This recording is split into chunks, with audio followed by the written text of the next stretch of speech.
Hello और नमस्कार, आप सभी का स्वागत है मेरे इस चैनल कोर्ट से में। और जैसे कि मैं ये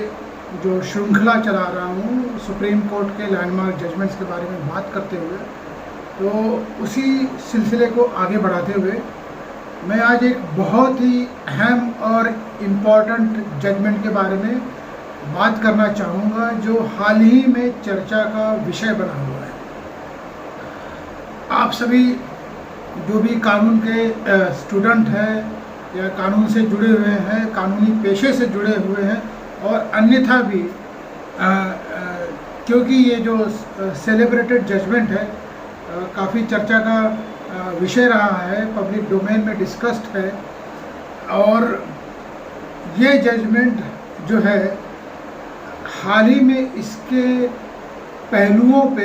रिविजिट करने की एक कोशिश हो रही है।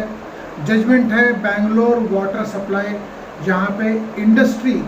जो है इंडस्ट्रियल डिस्प्यूट एक्ट का जो डेफिनेशन है उस इंडस्ट्री के डेफिनेशन को रिविजिट किया जा रहा है। जो पहले 3 जजों की बेंच ने 5 जजेस की बेंचेस को रेफर किया, फिर बाद में 7 जजेस की बेंचेस को रेफर हुआ और अल्टीमेटली ये मसला अब हाल ही में 9 जजेस की जो बेंचेस है led by chief justice Suryakant, उनके बेंच के सामने जो 9 बेंच बैठी है उनके सामने इस मसले को रिविजिट किया जा रहा है। Bangalore water supply justice Krishna Iyer का जो फेमस इंडस्ट्रियल डिस्प्यूट एक्ट का जो इंडस्ट्री का डेफिनेशन है जिसमें ट्रिपल टेस्ट है। ट्रिपल टेस्ट एक organize activity, employer employee cooperation and production of goods, systematic activity, employer employee cooperation and production of goods. Profitability जो था वो इररिलेवेंट कॉन्सेप्ट था जब ये बेंगलोर वाटर सप्लाई केस जो उस वक्त उस दौर में जस्टिस कृष्णा अय्यर के सामने जब सुना गया, तो प्रॉफिटेबिलिटी जो है वो अपने आप में चर्चा का विषय नहीं था। इसलिए इंडस्ट्रियल डिस्प्यूट एक्ट में अगर किसी ऑर्गेनाइजेशन को, एंटरप्राइज को अगर इंडस्ट्रियल डिस्प्यूट एक्ट के डेफिनेशन इंडस्ट्री में कवर करना है तो ये ट्रिपल टेस्ट जो है उसे कंप्लाई करना होगा और फिर वो इंडस्ट्री के डेफिनेशन में आएगा। अब ये जो मसला है इंडस्ट्रियल डिस्प्यूट एक्ट के डेफिनेशन को रिविजिट करने का,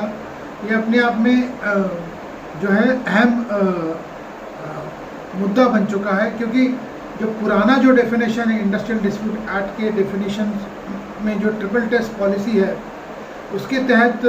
कई सारे ऐसे ऑर्गेनाइजेशन हैं जैसे कि हॉस्पिटल्स है, फैक्ट्रीज़ है और भी ऑर्गेनाइजेशन जहाँ पे गुड्स का प्रोडक्शन होता है, जहाँ पे एम्प्लॉयर एम्प्लॉय कॉपरेशन होता है और अल्टीमेटली एक सिस्टमेटिक एक्टिविटी होती है। तो कई सारे इंस्टीट्यूशंस हैं जो उनका मेन मकसद प्रॉफिटेबिलिटी नहीं है लेकिन एजुकेशनल इंस्टीट्यूशंस हैं, तो वो सब इंडस्ट्रियल डिस्प्यूट एक्ट के अंदर जो वर्कमैन है उनको इंडस्ट्री के डेफिनेशन के अंदर वो ट्रिपल टेस्ट अगर सेटिस्फाई होता है तो क्वालिफाई करते थे उस डेफिनेशन के अंदर। अब कई ऐसे सारे जजमेंट हैं जहाँ पे फॉरेस्ट एम्प्लॉय को भी इंडस्ट्री में कवर किया गया है या उसे इंक्लूड किया गया है। तो ये सारी जो दुविधाएं थी इसमें कई सारी एम्बिग्यूटीज पैदा हो चुकी थी बाद में, और इसीलिए ये जो जजमेंट है ये अल्टीमेटली 9 बेंच के पास रिफ़र हुआ और अल्टीमेटली उसकी सुनवाई पिछले हफ्ते से लगातार चीफ जस्टिस के बेंच के सामने जो 9 बेंच है उनके सामने सुनवाई हो रही है। ये थर्सडे को शुरुआत हुई और सरकार की तरफ से जो है आर्गूमेंट ऑलमोस्ट कंक्लूड हो चुका है। अब अदर जो स्टेक होल्डर्स हैं उनके अपने अपने बहस जो भी है वो सुनी जाएगी और अल्टीमेटली इस पर एक क्लोजर होगा। और क्या ये ट्रिपल टेस्ट को बरकरार रखते हुए प्रॉफिटेबिलिटी वेंचर को इसमें किस तरह से इंक्लूड किया जाएगा या नहीं किया जाएगा, या क्या रहेगा मसला, वो तो आने वाले दिनों में ही पता चलेगा। लेकिन बैंगलोर वाटर सप्लाई के जस्टिस वी कृष्णा अय्यर के जो सेलिब्रेटेड डेफिनेशन को इंडस्ट्री को, जो इंडस्ट्रियल डिस्प्यूट एक्ट के तहत उस वक्त ट्रिपल टेस्ट के सहारे अगर किसी एंटरप्राइज या ऑर्गेनाइजेशन को इंडस्ट्री में इंक्लूड करना है या एक्सक्लूड करना है, तो वो ट्रिपल टेस्ट जो था वो अब जो है रीविजिट के बाद उसका क्या शेप होगा, किस तरह की गाइडलाइंस होगी, किस तरह का फ्रेमवर्क होगा किसी भी एंटरप्राइज या ऑर्गेनाइजेशन को इंडस्ट्री में इंक्लूड करने के लिए या एक्सक्लूड करने के लिए, ये एक अहम मुद्दा रहेगा। इंडस्ट्रियल डिस्प्यूट एक्ट जो है वो वेलफेयर एक्ट है, जहाँ पे जो वर्कर्स हैं, जो वहाँ पे कर्मचारी है, कामगार जो है, उनके हितों की रक्षा के लिए इंडस्ट्रियल डिस्प्यूट एक्ट में इस इंडस्ट्री को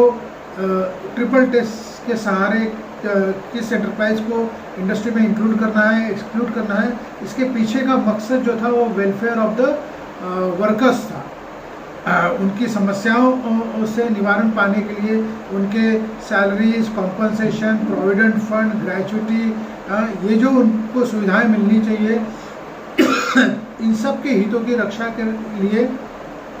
सामान्य तौर पर ये इंडस्ट्री का जो डेफिनेशन था वो उसका एक वाइडर स्कोप बना दिया था, जहाँ पे प्रॉफिटेबिलिटी का कोई कॉन्सेप्ट जो है इंक्लूड नहीं किया गया था, जिसके तहत कई सारे इंस्टीट्यूशन जिनका जो कमर्शियल प्रॉफिट होना ही एक ज़रूरी मकसद नहीं था, तो कई सारे इंस्टीट्यूशन, ऑर्गेनाइजेशंस या एंटरप्राइज, छोटे बड़े,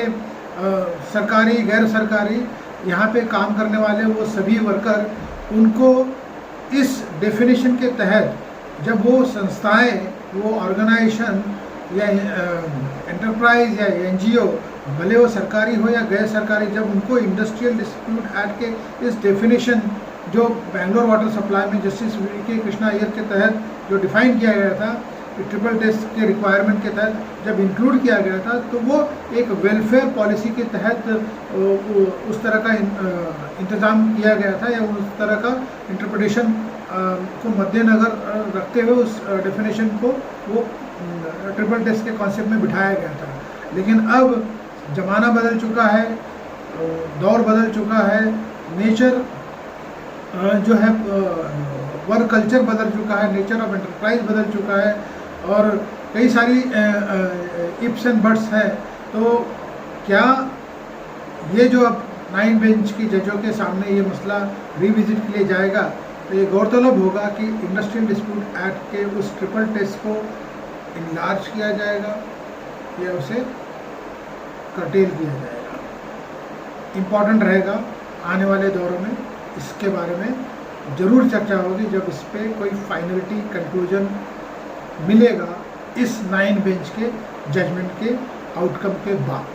तो मैंने सोचा कि आज ये विषय जो है इस और अपने आप में एक सेलिब्रेटेड जजमेंट है, उसके जब रिविजिट की बात आई तो मैंने सोचा कि क्यों ना मैं इस जजमेंट के बारे में बात करूं, इसी लिहाज से मैंने ये वीडियो बनाया। और फिलहाल इस वीडियो के साथ आज के लिए इतना ही। फिर मिलूँगा अगले वीडियो में अगले किसी सेलिब्रेटेड जजमेंट के बारे में बात करते हुए। तब तक के लिए आप सभी से विदा चाहूँगा। आप सभी अपने अपने जगह पे सुरक्षित रहें, शांति बनाए रहें और त्यौहार मनाएं, रामनवमी मनाएं, ईद मनाएं। Thank you very much. Have a nice day.